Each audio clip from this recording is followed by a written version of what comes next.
Oh, howdy all, grab yourself a drink, it is time for some PathOfExile discussion. Way back in 2021, I did a series looking at a lot of popular, powerful endgame unique items in PathOfExile. I'm rebooting that series in 2024. Episode 1 was on the Adorned, Episode 2 was on Taste of Hate, and Episode 3 I decided I'd go with a very accessible item.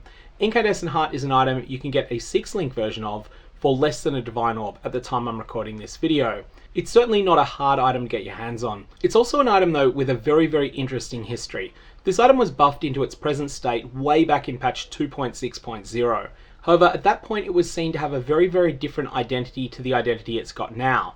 Back in 2.6 era, Chaos Resistance was very hard to come by, and this item was seen as a high risk, high reward chess piece. If you could deal with the fact that it was going to cause you to suffer more damage, then it was going to reward you with this text gain 10 to 20% of elemental damage added as extra chaos damage.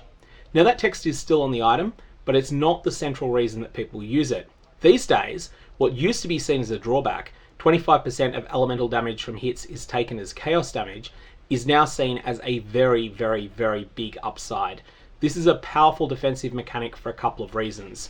The first reason is very similar to some of the dynamics we talked about with Taste of Hate. Your character's base maximum resistance is 75%, and a number of bosses have the ability to penetrate those resistances, but they only penetrate resistances based on the damage they're doing usually. So that means that if an enemy is dealing 10,000 cold damage to you, but also penetrates 25% of cold resistance, then this is going to be a very bad day for you. But with Incandescent Heart, 25% of that is going to be chaos damage instead, and that monster has no chaos penetration. So that component of it is no longer going to benefit from that penetration stat, which is similar dynamics to what we were talking about when we were talking about Taste of Hate in episode 2, when we're talking about physical damage overwhelm. The second thing that you can do with Incandescent Heart that's incredibly strong is use it in conjunction with Chaos Inoculation. And about half of the high level players that are using Incandescent Heart in the current 3.24 league are using this setup. Chaos Inoculation transforms the way that your character stays alive. You don't have life anymore, you've only got 1 point of life, but your energy shield is a much stronger defense because you cannot take chaos damage. Chaos damage that would hit you just does nothing at all, and as a result, Incandescent Heart then just reads 25% less elemental damage taken from hits. This combination is very solid, although you do need to get enough energy shield on the rest of your gear in order to make Chaos Inoculation work for you.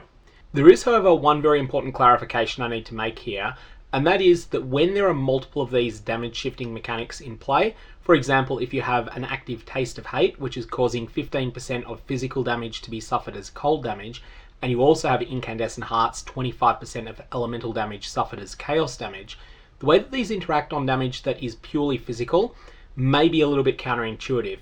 And that is that only one wave of transformations of damage applies. So if you take 1,000 physical damage, then that becomes 850 physical plus 150 cold after the Taste of Hate applies. But then Incandescent Heart does nothing. It doesn't transform 25% of that cold damage into chaos, and that's because the damage wasn't originally elemental, it was originally physical damage.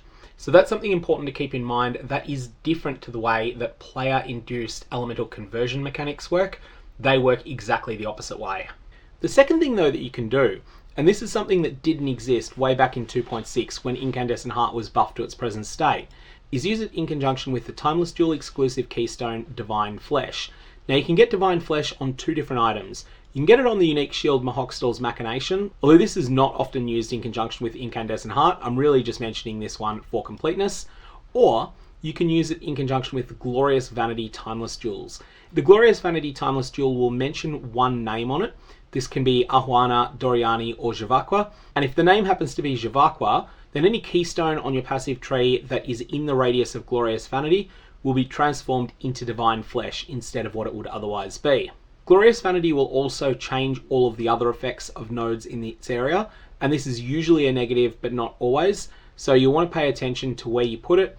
It is something that tends to be best on an isolated edge of your tree, or in an area where it's only able to crangle travel nodes. So what does Divine Flesh do for you here? 50% of elemental damage is taken as chaos damage, in addition to 5% maximum chaos resistance. This stacks linearly with the 25% that you get on Incandescent Heart, so 75% of elemental damage is instead taken as chaos damage. This really lets you double and triple down on that powerful defensive layer. Now you don't need to worry about any extraordinary forms of defense against elemental damage. All you need to do is slap on these 2 items, cap your chaos resistance, and overcap it by as much as is plausible. 80% is what you'll have just with these 2 items alone, but you can get it higher than that. You can even get it all the way to 90%. And then additionally, you are going to want to use the Armor and Energy Shield Mastery that causes your armor to work against chaos damage taken from hits, albeit at only 10% of its normal effectiveness. This is an incredibly strong setup because you'll take a lot of small amounts of elemental damage, and those are going to then be mitigated sharply by armor, because armor is something that works a lot better on small hits than it does on big ones. And I'll just add here that on builds that are using the Jivakwa Timeless Jewel, the 4th Vow is the most popular armor, and then Incandescent Heart is the 2nd most popular, and then it's a very long way down to anything else below that. The other thing I'll talk about quickly with Incandescent Heart is that it does have that 10 to 20% of elemental damage added as extra chaos damage that used to be prized, especially in the earlier 3.x era of the game. All the way from 2.6 to about 3.6, this was a very popular setup to use, and it certainly remained viable for a long period after that as well.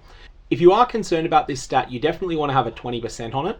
And what it does, if you do 100 lightning damage to an enemy, then you get an extra 20 chaos damage. But if that lightning damage is also converted into cold damage, so you start with 100 lightning, then you get 100 cold, then that cold damage will also get another bonus 20% added as additional chaos. This can then stack even further if you're using cold to fire support and or the unique ring Pyre to convert some of that damage from cold into fire as well. There's a number of ways you can do these conversion shenanigans. What's important here is that Incandescent Heart simultaneously is providing you with a good defensive layer if you're able to make the Divine Flesh package work, or if you're able to make Chaos Inoculation work.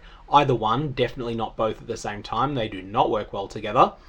And it is also a mini version of the unique chess piece, the Eternity Shroud, which will provide you with a large amount of bonus chaos damage as long as you're able to convert through as many elements as possible.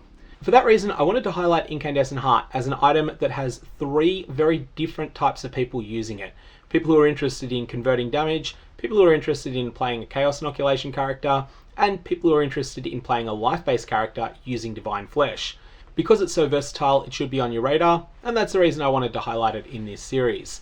Now, normally I'd leave it there and say, may your Valorbs have interesting results, but I will also point out, just as one final thing, that double corrupting Incandescent Heart can have some pretty spectacular outcomes in a trade league, because there's a number of different people that want this item. They want it for different reasons, and that means they're chasing different premium corruptions on it. So do keep that one in mind if you do farm up any double corruption chambers. Ones of these that have 20% elemental damage added as extra chaos, don't bother with anything that's 10 to 19, only take 20% even if you have to pay a bit more for it. Those are the ones that you want to consider double corrupting. And if you hit right, you'll end up with a complete monster of an item. And so now I'll say it, may your loci of corruption have interesting results.